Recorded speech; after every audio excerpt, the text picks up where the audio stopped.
बाबूजी बस हमर मन के बात याद रख।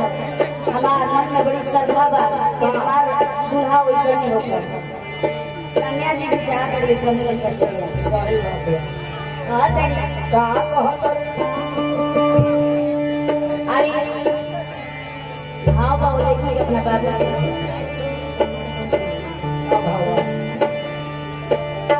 कि हमारा एगो गीत गाइले रहे अपना कैसेट में बड़ी पसंद लोग गाइले रहे प्यार दुलार गिरल रहे।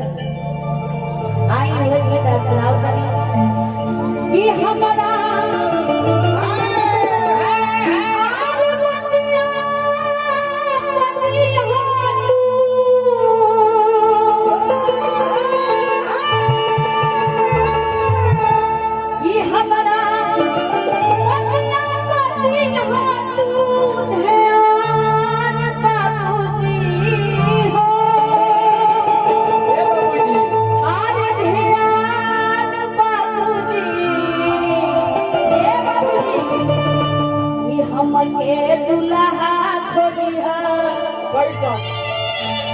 हम के दुल्हा खोजिहा अरे पुलिस के जमाना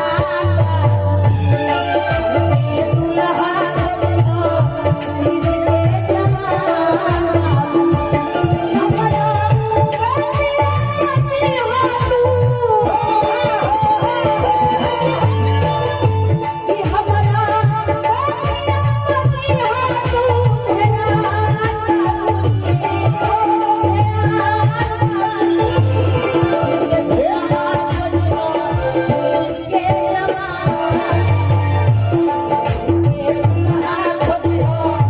पुलिस के जमाना